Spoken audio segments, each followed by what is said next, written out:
السلام علیکم۔ کتاب مقدمۃ القرآن بائی پروفیسر احمد رفیق اختر صاحب۔ چھٹا پارٹ۔ مذہب میں اگر آپ مراقباتی مدارس دیکھیں تو ترسیل خیال، ٹیلی پیتھی اور ٹیلی کائناسس، کلیئر وینس اور روحی پرواز کے مظاہرات عین تصوف سمجھے گئے، اور نقش بندیہ بزرگوں نے تو کمال کر دیا۔ ترکیب حضوری و وصولی اور جانے کیا کیا اصلاحات خدا کے راستے کا نشان سمجھی گئیں۔ روشنی کے 7 رنگوں پر استوار صوفیانہ مسالک کو یہ بھی علم نہ تھا کہ روشنی کے 2 رنگ اور بھی دریافت ہو چکے ہیں۔ خواب غفلت کا یہ عالم تھا کہ ٹرائی پاس کا ایک فاضل جو اپنے شعبے میں شاید وٹگنسٹائن اور رسل سے بھی بڑا نام ہوتا، سیاست اور انقلاب کا مدعی ہوا اور عمر دیوانگی شعور میں گزار دی۔ سائنسی توجیہات سے متاثر چند ذہین لوگ قرآن آیات کی منمانی توضیحات پر مضر رہے اور قرآن مغربی افکار کا چربہ محسوس ہونے لگا۔ نیات کا تو علم اللہ ہی جانتا ہے، مگر احمدی، پرویزی اور برق جیسے وہ گرفتاران زلف مغربی مذہب میں مروزی ہونے کی کوشش میں سادہ اور واضح تفسیرات سے بہت دور چلے گئے، اور قرآن بجائے کتاب تخلیق کے 19ویں اور 20ویں صدی کے مجہول اور مفتون مفکر کی تخلیق نظر آنے لگا۔ امت مسلمہ میں یہ خود ساختہ محقق امت کو طویلات کے ایسے بحران میں ڈال گئے کہ سمجھنے سے نہ سمجھنا بہتر ٹھہرا۔ دوسری طرف مذہب کا کلاسیکل مفکر تبع تابعین کے بعد کے فکری دور سے آگے بڑھنے سے قاصر رہا۔ ابن عباس کا یہ قول بھلا دیا گیا، القرآن یفسر الزمان، کہ ہر زمانہ قرآن کی اپنی تفسیر کرتا ہے۔ اس کے برعکس تمام علم گروہی بزرگوں کے انتخاب پر قائم ہو گیا۔ ازمینہ وسطی کی تفاسیر ناقابل تنسیخ بن گئیں اور عصر جدید سے ان کی مطابقت نہ ہو سکی۔ تاریخ عالم میں اسلام کبھی شدت رجحانات کا مذہب نہیں رہا، مگر جب مذہب گروہی، مدرساتی اور انفرادی وجاہتوں کا سبب بن گیا تو ایک نئی تفسیر مذہب سامنے آئی، جس میں برداشت، رواداری، توکل اور اخلاص ناپید ہو گئے۔ مذہب اعتدال اور تہذیب نفس کی بجائے محرومیوں اور کمتری کے احساس کا مظہر ٹھہرا۔ آپس کی غلطیاں تو قابل برداشت تھیں، مگر افسوس اور زردگی کا باعث یہ ہوا کہ یہ تازہ تفسیر مذہب اغیار کی نظروں میں معتبر ٹھہری، اور اسی تصور اسلام کو بنیاد بنا کر مغرب کے زاغ و زن آزادی انسان اور حریت فکر کے مدعی بن بیٹھے۔ تمام تر تنقید کا رخ اسلام کے بجائے اسلام کے مروجہ وضاحتوں کی طرف کر دیا گیا۔ اسلام کی شناخت مسلمانوں کے کردار سے ہونے لگی۔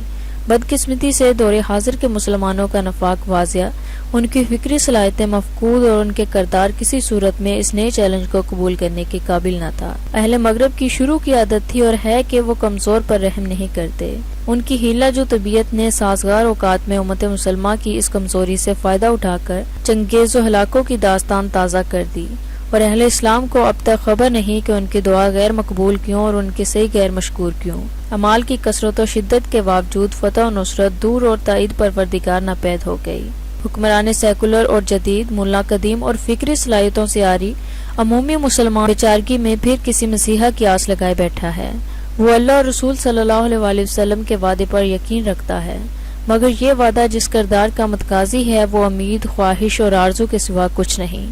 اہل مغرب کی سفیدی اور صفاکی اہل مشرق کے مطلون رنگوں کے لیے عذاب بن گئی۔ ان کی درسگاہوں میں مشرق کے ذہین اور متجسد ذہن تعلیم کے ساتھ ان کے کلچر اور معاشرتی برتری کا احساس لے کر لوٹے۔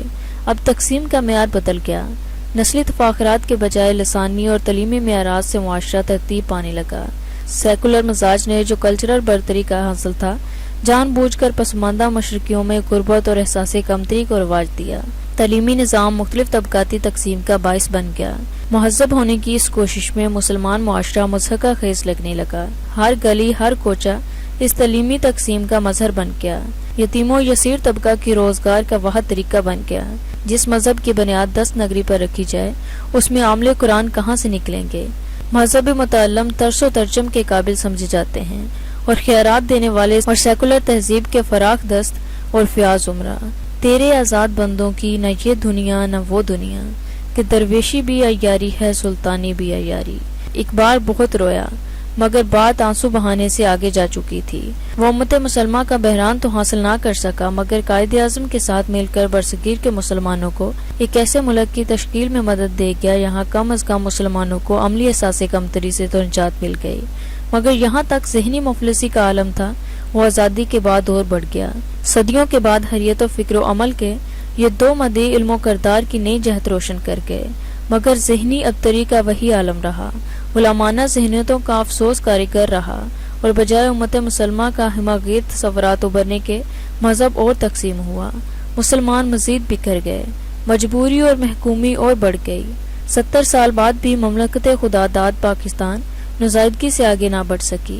اسلام اپنے گھر آ کر پھر جلا وطن ٹھہرا۔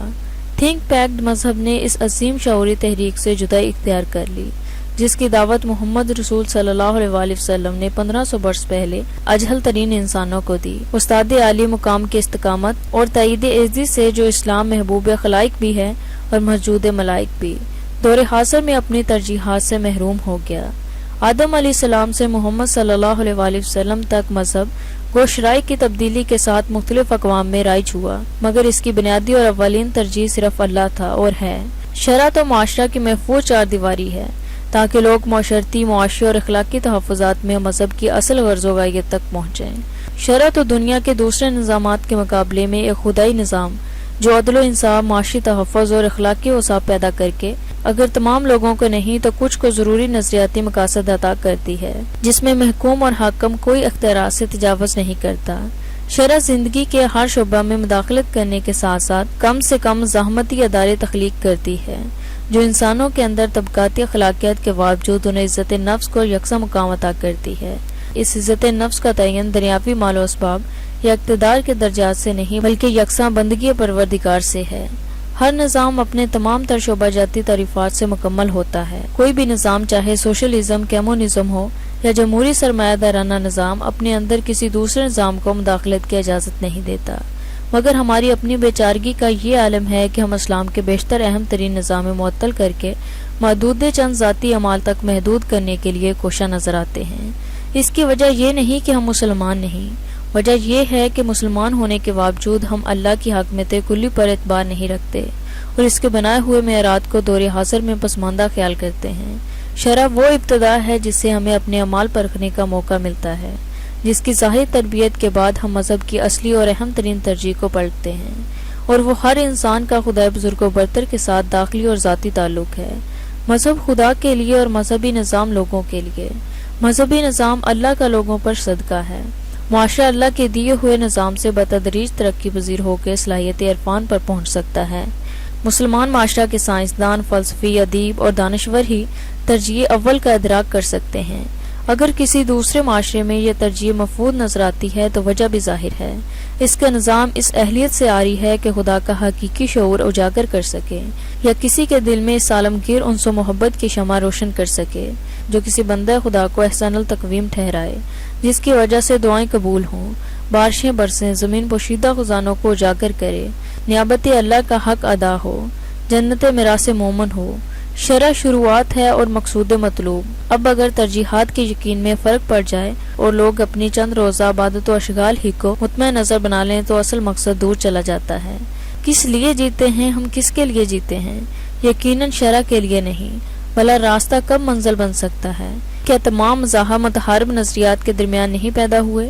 مذہب جب محض رسم و رواج رہ گیا، خدا کی طرف جانے کے بجائے وہ ذاتی اور سماجی شہوات کا شکار ہو گیا، تو ترجیح اول کے نسیان کے ساتھ ہر مذہب علماء مذہب کے کمتر تعصبات کا شکار ہو گیا۔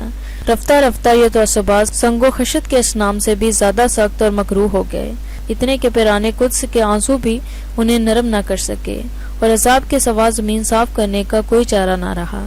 اللہ نے انسان کو معمولی منفعت کا سودا نہ دیا تھا، کہاں 70 یا 100 سال کی زندگی اور کہاں ارب ہا ارب کی خلافت جنت، کہاں گئی عقل انسان کی حقیقت پسندی اور مروزیت۔ اعداد و شمار کے پجاری حواس خمسہ سے آگے نہ بڑھ سکے، عقل تو پھر حواس خمسہ سے کچھ آگے ہی ہے۔